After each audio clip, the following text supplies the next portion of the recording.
What's up, guys? I'm a fish, and today I'm going to be continuing my Humanity Restart series. In the last video, if I remember correctly, actually, before I recap, you're probably asking yourself why the map looks so different. Well,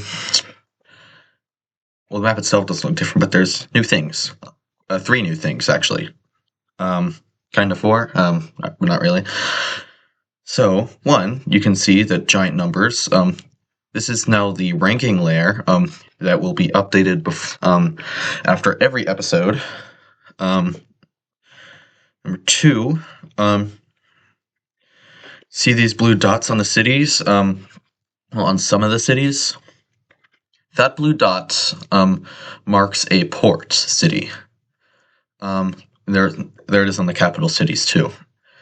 Port cities are what allow certain nations to send ships out, and so if a nation does not have a port city, it cannot expand through water, if that makes sense. And then the third thing that relates to the ports is sea territory. Every body of major body of water, such as the Caspian Sea, the Persian Gulf, Mediterranean Sea, or just the oceans, are going to have low opacity versions of its country's representative color. For example, Turkey, you can see that gray color takes up a good portion of the Caspian Sea here, the vast majority of the Black Sea, all of the Aegean Sea, most of the Adriatic, most of the Mediterranean,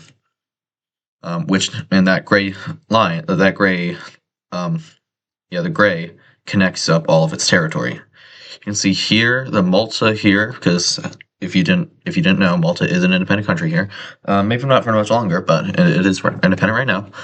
It also shows who owns each individual island. Obviously, for example, the Balearic Islands, we can clearly see Turkey owns them. But these smaller islands that don't have enough room to show color, the sea territory layer can now show us who owns exactly what and who has control over what, because that's what the sea territory is. It's who has control.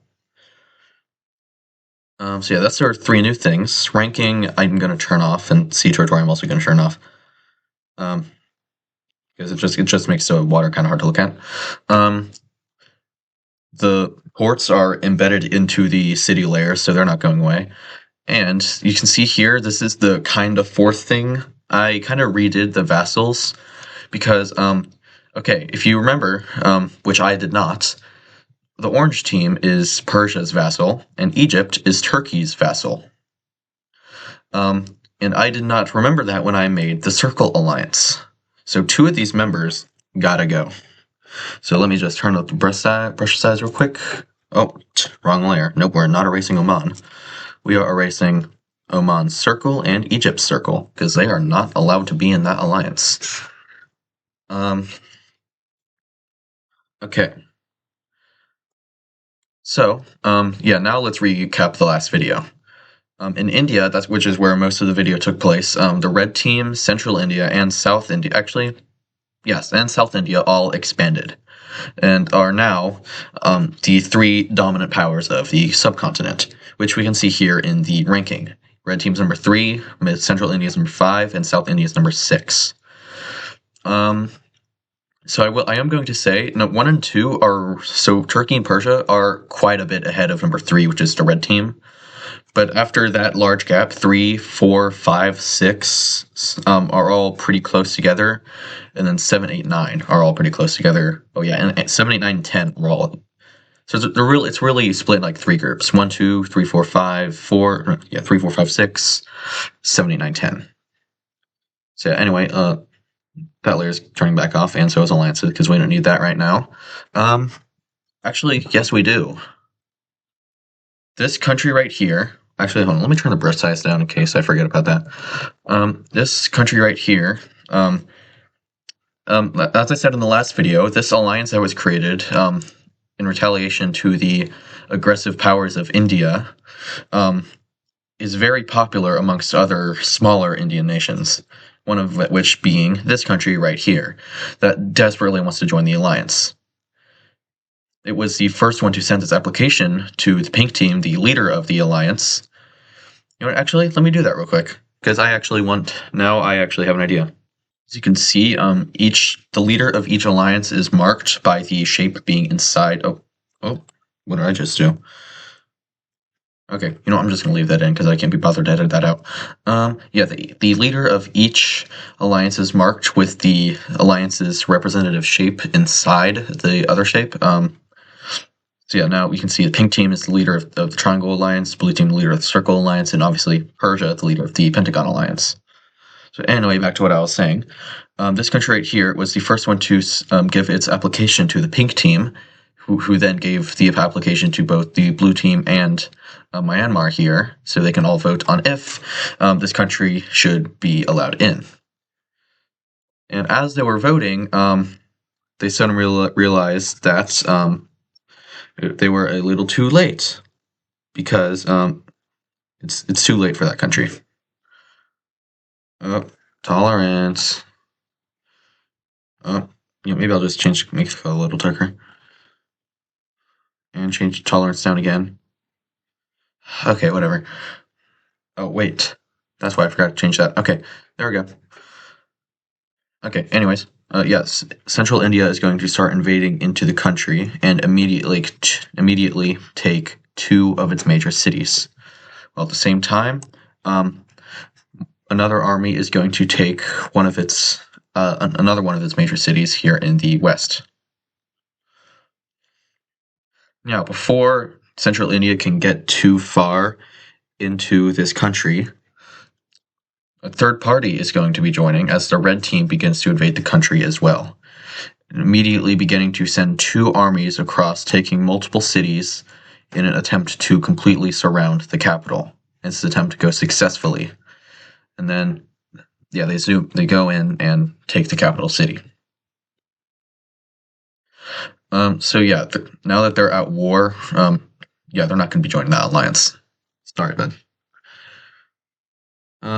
so yeah, this war is going to go horribly for them, as they can't fight. Okay, they wouldn't be able to fight Central India or the Red Team alone, so they definitely can't fight them at the same time.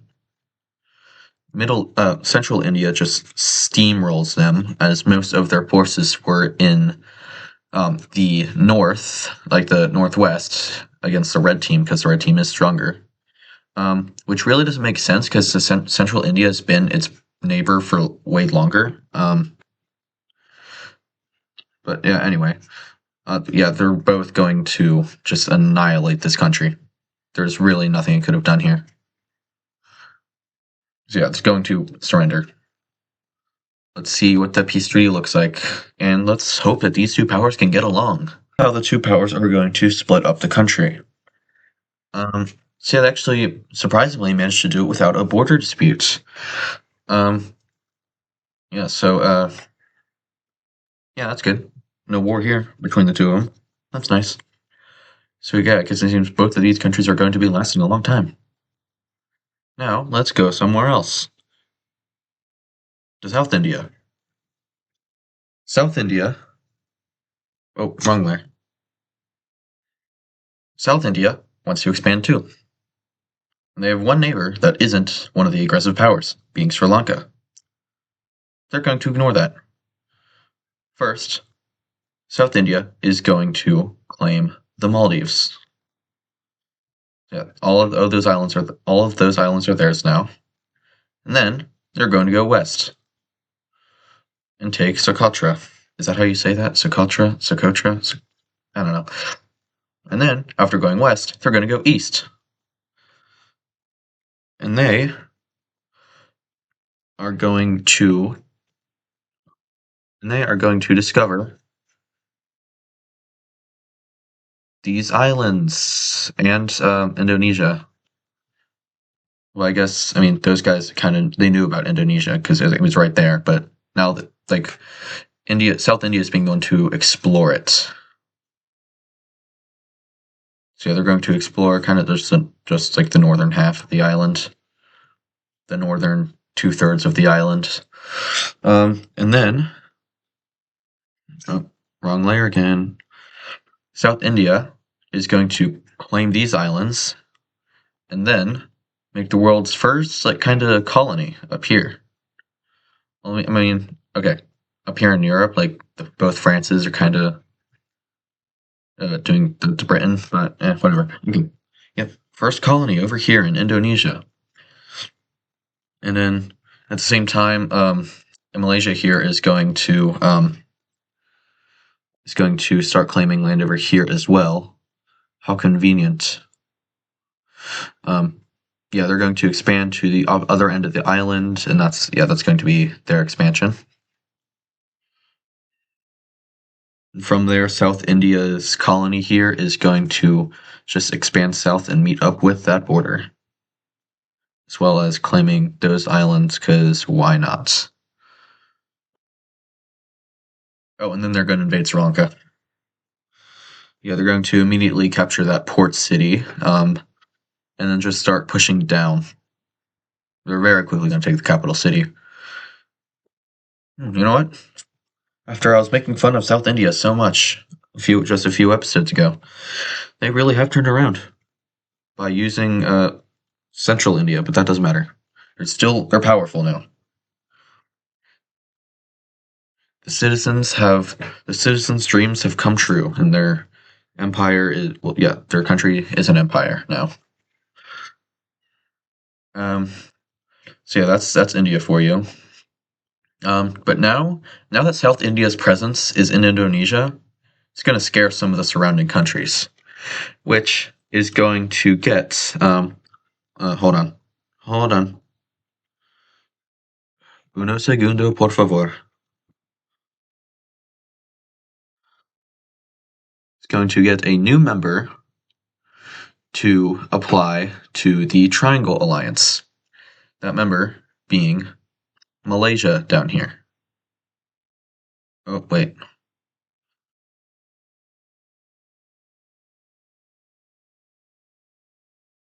There we go. Oh, and also this country is going to be accepted into the alliance. So yeah, no, the alliance is growing. So let's go somewhere else now, and let's actually go somewhere else. We are going to go to Europe because, as I was talking about earlier, with these two kind of splitting up the British Isles here, that's actually going to be completed now. If I simply turn up brush size, because Gascony is kind of cut off from Scotland here, they're simply going to hop across the water and take all of Ireland and Isle of Man, because I decided so. While France is going to claim the rest of Britain. I'm not going to get these islands, yeah. I can barely talk today. Wow. So yeah, that's the British Isles for you. Now let's do some expanding elsewhere. Up here, this country right here is going to do. They're going to get Gotland, and then they're going to claim a bunch more territory around here. And then on top of that, it's going to be a new country. Just make sure that this color isn't too similar. Okay, no, it's fine. A new country being formed right here. And this country is going to be, I don't know, because I don't know what this region is called. Any Swedish people can, if you're in the comments, can tell me what this part of Sweden is called, or maybe just another name to give that country. What's that?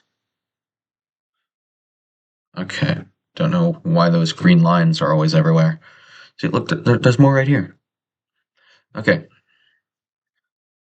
Anyway, the capital city of this nation is going to be right here. So let me put the major city right there, and that's major city is a port city. So let me do that on the major city layer, then on the capital city layer. There we go. Now there's also going to be some new countries over here in this Russia area. Except I'm going to do a few of them, so I'm simply going to cut to when that's finished. So this is what Europe looks like now. Um, so yeah, we have four new Russian nations over here. This one's kind of Belarus, but whatever. Um, I also decided to have Denmark expand across this into Norway here. I also changed Scania. I think that's what this region here is called. I changed its color slightly so it's more easy to differentiate from Denmark. Um, I placed down some new cities in some of the some of the newly claimed areas. And yeah, that's about it. That's all I did. Anyway, let's go somewhere else. So down here in Southeast Asia, Vietnam is actually going to get itself involved in a conflict. That conflict being it's going to invade um, this other Vietnamese country right here because, like, out of all the countries in Southeast Asia, this country is definitely the weakest, even including Malaysia. It is weak. Um, so yeah, and Vietnam's going to invade it. They're going to send their troops down, mainly following the coastline, which is going to go pretty successfully, capturing two major cities until they start to see some pushback as they near the capital city. The South Vietnamese country manages to push back Vietnam back to their border. They managed to push it back to their border. Then a naval landing appears at the capital city right here. And after that, the Vietnamese push back in, and then from both sides managed to reconnect all the territory and take all of the coastline down here as well.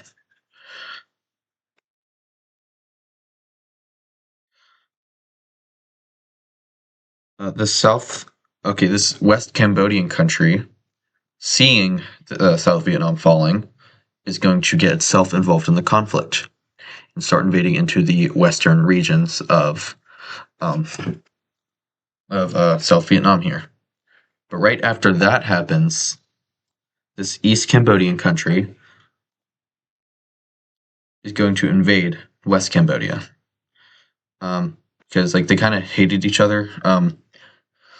They were kind of getting ready to invade South Vietnam too, but they're taking West Cambodia's invasion as a opportunity to attack them unexpectedly. And unexpectedly it was, as they managed to very quickly take the capital, forcing West Cambodia's forces to exit the country, while Vietnam continues to take more land in the east. They capture another major city and near a other major city. Well, down in Cambodia, there is a bunch of fighting here, and it's bad. There are a lot of deaths in this war right here. Eventually, East Cambodia decides to push down south and take this port city, which cuts off this island, so it's basically theirs. They push up the coastline here, and then clash head on to the West Cambodian army, which then take back the city. But they don't get near the port city though. Anyway, catching back up on Vietnam, they're going to completely take over that. While this is happening, let's look at that peace treaty. So this is what that peace treaty looks like. There's South Vietnamans are actually still alive. Vietnam just took the coastline, so I'm not really sure what to call this place now. Anyway, let's catch up on Cambodia. So West Vietnam is going to be able to completely retake this northern section of the occupied territory, and then they are going to, instead of pushing south, they're going to push west in an attempt to lure the East Cambodians back into their homeland to defend themselves. Um, this isn't actually going to be successful, as they're just going to get pushed back into East Cambodia by another army. Although this does give them, this does distract the South Army, which allows them to retake the port city and a lot of the coastline, including that island. Meanwhile, back north of this lake here, the army that pushed out the East Cambodians is going to immediately push into the country, taking two major cities and nearly reaching the capital city. So, in the south, East Cambodia takes out its armies to defend the capital, allowing the port cities rather, because the island one is also a port city, to be recaptured. While in the north, they do fight off. They do push back the West Cambodians on both fronts, actually, retaking two major cities, or three actually. And then from here, East Cambodia is going to attempt to invade into their West Cambodia's territory once again. This war is going to last a very long time. It's going to be a lot of back and forth fighting. So long, in fact, that we're actually going to leave this war off here. We're going to go somewhere else. This war.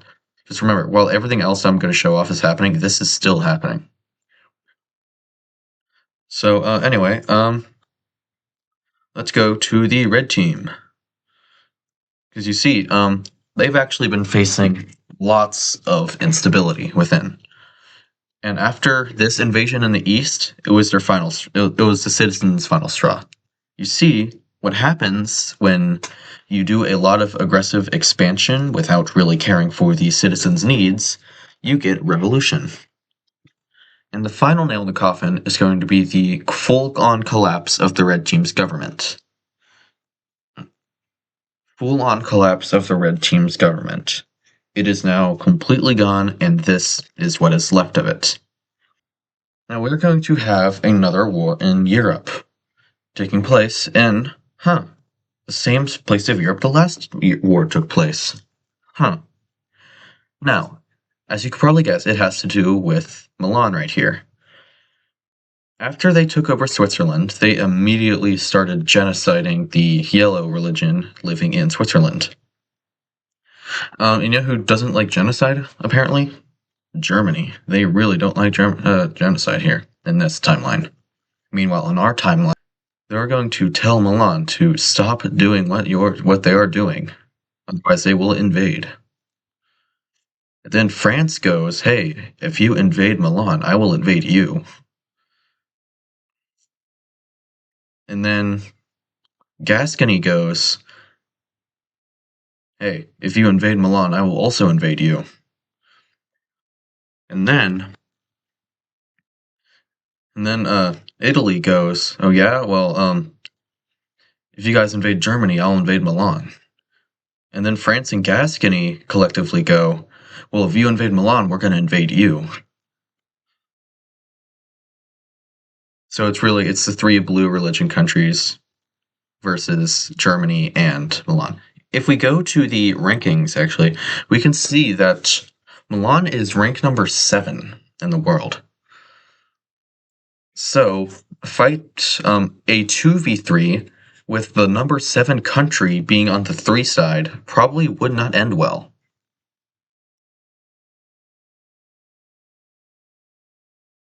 Which is why Italy and Germany get Prussia to help them too. So, it's a little more evened out now. Let's turn off rankings. So we can see that our two sides are okay, hold on. Our two sides, let me wait for the, okay, are Italy, Germany, and Prussia versus Milan, Gascony, and France. Now, yeah, I guess there's nothing really more to say than let's see how this goes. Because Milan's not going to stop. So, as Germany said, they're going to get involved. And as France and Gascony said, they're going to get involved. And as um, Italy said, they're going to get involved. Then, as France and Gascony said again, they're going to get involved again. So yeah, and then as Prussia said, they're going to get involved. So anyway, let's do this.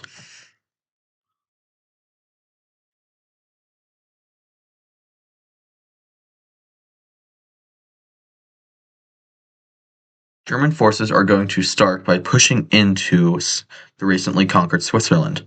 The people of Switzerland welcoming them with open arms. As I mean, they don't want to be a part of Milan. Well, most of them don't. And then at the same time, Italy is going to start its. Okay, hold on. Italy is going to start its invasion in the east, immediately taking a bunch of land and conquering the capital city of Milan. Now, France is getting involved. They are going to send troops into. Actually, no, they're going to send troops into the lowlands up here and take all of Germany's coastline. But that really doesn't matter. They weren't doing anything with their coastline, anyways. Hold on, the line's too straight. There we go. And France and Prussia are both going to be supplying the other two countries with men and weapons. Yeah, so Milan is first going to retake their capital city from Italy, as well as that major port city. They're going to attempt to retake this major port city, which is the most important port city in Milan, but they are going to be unsuccessful. Meanwhile, in the north, the Germans are going to keep pushing until they basically have all of Switzerland. Also, I know the Alps are here. Let's just say the Germans built over built over the mountains, or they like threw an ender pearl or something. Anyway, but now with the help of Gascony, the Gasconian troops are going to work to push the Germans out of West Switzerland. And France is going to push down and capture all of this land right here. Prussian troops in Germany are going to retake the coastline up here and push down a little bit before, I'm just going to use Germany's occupied color, before pushing into France themselves, taking a major port city and two other cities.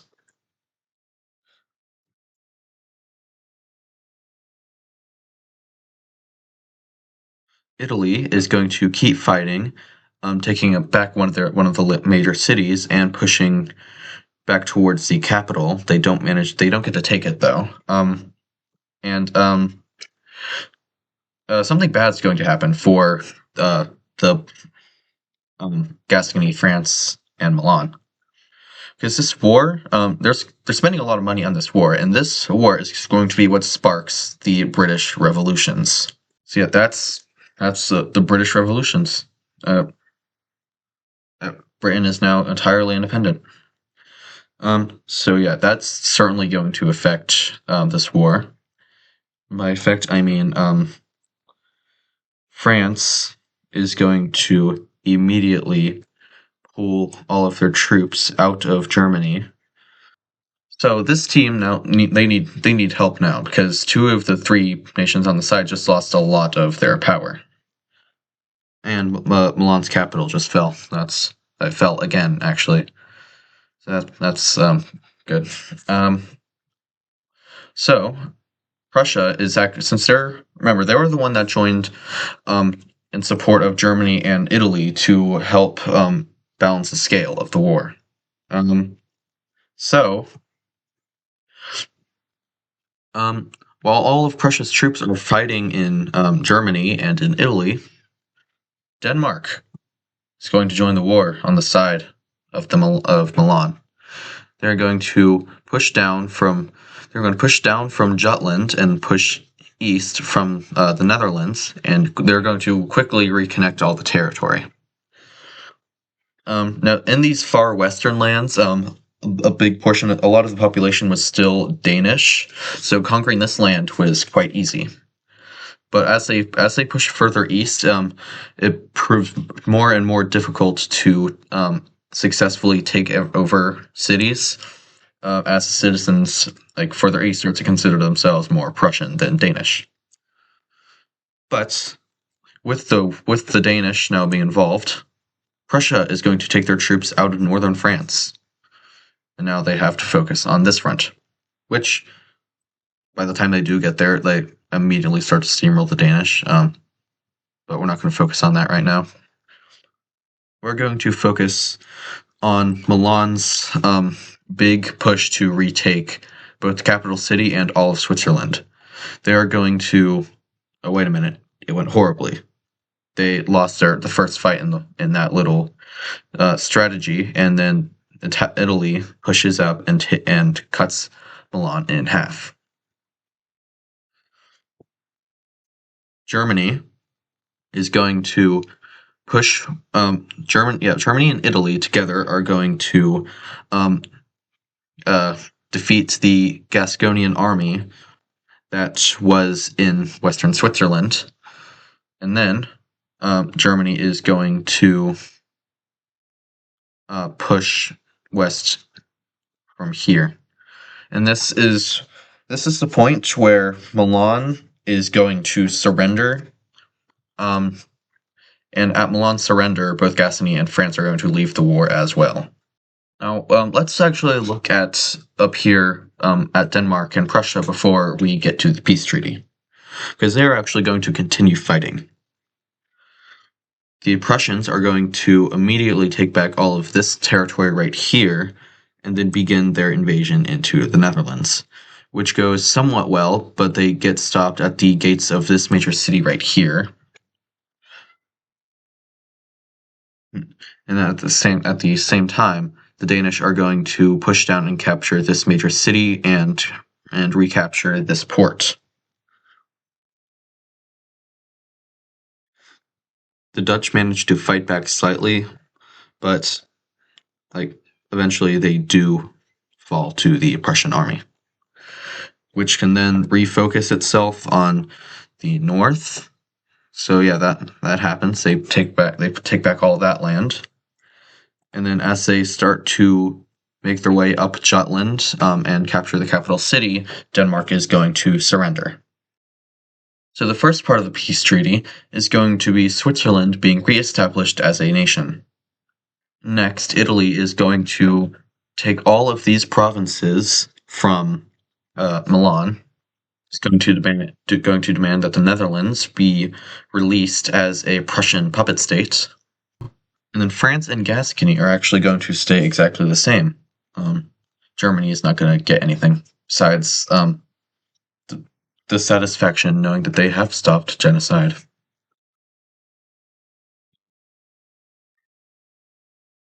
They didn't stop it. They just redirected it, I guess. Oof. Yep. So, okay, good news. The religion isn't dead after all. Bad news. That genocide is still happening. Yeah. Now, even Switzerland being reestablished doesn't necessarily mean that. Now, it does mean the genocide stopped, but it's not going to be the same as it was before. Switzerland is now a strict blue religion country, unlike the mix that it was before. Which is unfortunate, as it's not the true Swiss country.